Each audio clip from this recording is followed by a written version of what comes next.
And we're live. Sam Simon, one of the creators of The Simpsons, he until he passed away, he was married to Jennifer Tilly. She plays poker a lot. Obviously, that poker's been my main career over the last or over my adult life, and she's just one of the most all around great people you'll ever meet. So nice, so friendly, good. She's just a kind soul, you know. Mm-hmm. Sounds like she loses a lot. I'm a big fan. No, her poker game, she has made some mistakes, but really good person.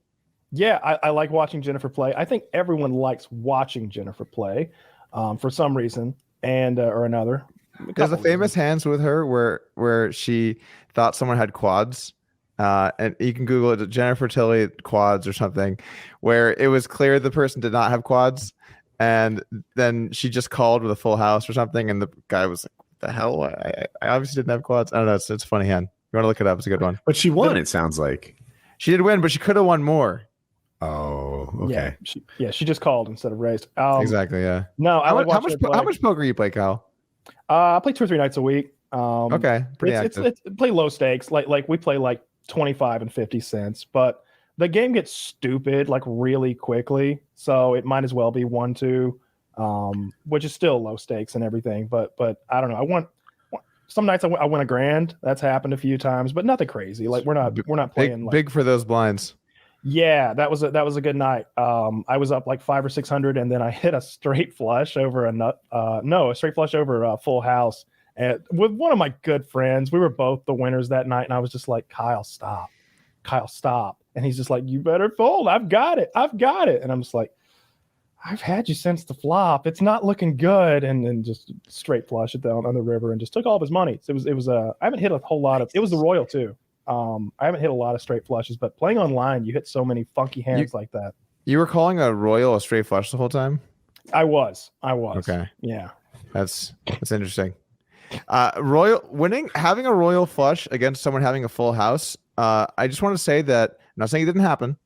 The odds are like that's the kind of thing that you see a James Bond hand, and one guy is 4 of a kind, and one guy is a Royal, and one guy is, and you're thinking this didn't happen because I've played 7 million hands of poker, and I don't think I've ever had a Royal versus a full house in 7 million hands of a career playing poker because it's just so it could happen. Definitely could. For what it's worth, he wrote us and told us about it the night it happened. Yeah, I wrote that story I've heard because we looked at the odds, and I think the odds are like 1 in 660,000 or something like that, or maybe 600. It was something stupid. Like someone told me the odds, and but no, I've hit straight flushes, but never a Royal, and certainly never like you'll hit hands like that sometimes, and it's like nobody else has enough to call, or you won't make any money. You'll make $20, but he had the second nuts. Well, not the second nuts. Here's the conversation. You said it was 1 in 665,000 odds. Yeah. Stupid odds, ridiculous odds. But yeah, we play like a little private game in our Discord because I can't play in a game that takes a rake. So we just kind of handle our transactions privately. Did you say you've never gotten a Royal flush ever, Kyle, in all your playing? I've never. No. Have you, Doug? I've had plenty of. Wait. You just had a Royal other than that hand, you mean, right? Yeah, other than that hand, that's the only one ever. Okay. Oh, I've had Royal flushes. I mean, I don't think I've ever had one at a casino, but online I've played so many hands. I've definitely had Royal flushes. But normally you have a Royal flush, the other guy doesn't have anything, and you just win a little bit of money, and then think, oh, cool, and then you play the next hand. I suck at poker so much. I don't know these hands. Like a Royal flush, is that the one where you have all the top cards in a row? The same suit. Are they the same color? Oh, yeah, okay, the same color. Yeah. So what's your favorite card, Doug? An ace? There's 4 of those. You're not. Kyle, you're in Georgia, right? Yeah. Are there poker rooms in Georgia? Are there casinos? The closest one is Cherokee, North Carolina, and my probation officer actually will let me go up there and play. So we went and played a little live poker 4 months ago or something like that. It went poorly. He let you go play poker? Right? Seems like a cool guy for being a probation officer. He's a super cool guy. I wrote the email and I was like, hey, got a stupid question for you here. My buddy is heading up to Cherokee, North Carolina tomorrow to gamble at the casino and play poker. Can I leave the state, go to another state and play poker over for 3 days? And he's like, yeah, just let me know when you're getting back and where you'll be staying. I'm like, I'll be staying at Harris Cherokee Casino. He's like, cool. Let me know how it goes. Good luck. And I'm like, fuck, all right. I like I this like guy. that he wished you luck. That was the best. Yeah, part. he did. He's a That's great nice. guy. I really like my PO. It's good, dude. I've heard of that casino before, the Cherokee one. It's bigger than anything in Vegas. Is it live dealers though, or is it electronic? Live They have dealers? a big poker room. I don't know how many tables. They've got 1, 2, and I think it's 2, 5. And I think I just played 1, 2. Yeah, I just played 1, 2 and bought it for like 500 twice, and it went poorly. But it's a big poker room. So in Texas, I just moved from Nevada to Texas. I just moved to Austin. I was part of the big wave of West Coast people moving into Texas, and you read all the articles. West Coast people blowing up all the home prices. That was me. I was basically in all the stories. These guys need to leave. That was me. But anyway, so I've like checked out the poker rooms here in Texas, and the legal situation on them is pretty interesting. So in Texas, basically you're allowed to have a private club where gambling can occur, but the house can't have any stake in what happens. So you can't take a rake in a hand. Basically, you pay a fee and then you pay an amount per hour, and you go there and you can just hang out in the club with your friends, and you happen to be playing poker. So that scene has exploded in the last, I don't know, 5 years or whatever. So I think I heard someone saying something about that was possible in Georgia, but I could be wrong about that. Does the house earn more or less in a scenario like that? It could be either. They just change the rules, then. right?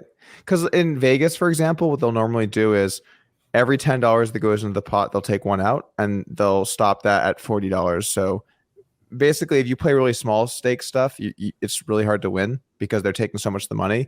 But if you play high stake stuff, you hit the cap really fast, and so it's. Let's say you're playing big pots that are $1,000, $2,000. You don't care they're taking $5. But let's say you're playing small pots where it's playing $30, $40, $50. Now that $5 you're taking out is a lot of the money in there. So it makes winning in the small games kind of hard because the casino's taking a bunch. This is just equal more. I don't know. It's still kind of similar, but the basic point I'm making is rather than money being taken out of the pot, you're paying a fee up front to get your seat. So it's just a little bit different, you know? Okay.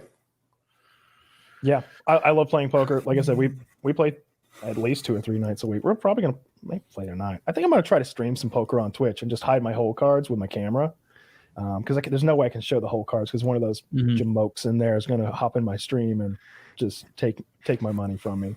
Poker streaming is tough because you have 2 options. You can either delay, so there's a 5-minute delay between when you actually get the cards and when they see them. Chat. So that's the downside. And then the other thing is you can hide your whole cards, but then people don't know what you're experiencing, so it sucks for them. So basically, streaming on Twitch is really difficult for poker, and it's had its moments where people kind of built audience. I think Jason Somerville was the biggest for a while.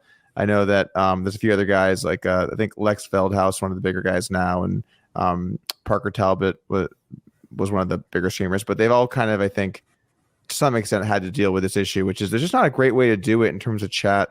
I might show one card. That'd be kind of funny. I might show one card. Anyone that can see one card will destroy you because they're going to know one of your cards. I don't know. They're pretty bad. Is that That's all solid it would take? logic. just being one card would be enough to destroy someone? Yeah, it'd be a huge advantage. lot. Yeah, I don't know anything about poker. You'd know half the time he's got a pair, from it. Yeah, That's true. Yeah, and a lot of other things. you'd also would know really quickly what the best hand they could have is. You could put people in terrible spots, Right. basically. And you get hints too, like if he's working on a straight or something, you're like, he's acting like the other one's a club too. Sure, or a flush, you mean? But yeah, I guess I think what I would do is put myself my camera again. I don't know what I'm talking about. Yeah, I think I would just put my camera over my whole cards, which is a lesser experience for the viewer because like whenever I see like poker content online and they're not showing the whole cards, it is kind of nice every now and then when like the guy doesn't show the camera. Or I've seen, I can't remember which organization does it, but they'll occasionally do, this is the pot where you don't know what this guy has. And it's kind of like a little bit of a mystery because you know what everyone else has. I kind of dig that, like to kind of mix a little flavor in every now and then. But for the most part, it's really nice to see everybody. ESPN had this thing where it was the Jack Link's mystery hand or something. And something like that. I wonder what he had. And then at the end they show you. Yeah, you could do it and poker not be the point of the stream. Like people would enjoy just chatting Kyle's stream, you would just have to devote a lot of your cognitive horsepower away from poker. Yeah, Pay attention to the chat. Keep it going. I gotta pay attention. I gotta pay attention to at least the action, like know who opened and what the. It'd be what's going on. Harder to play with half a brain and sort of have a good insight as to why everyone's doing what they're doing. Yeah. Is that half a brain thing making sense? Am I saying it clearly? No, it is. Yeah. But it would be a lot of just chatting because I don't play a lot of hands, so there'd be a lot of it's fold.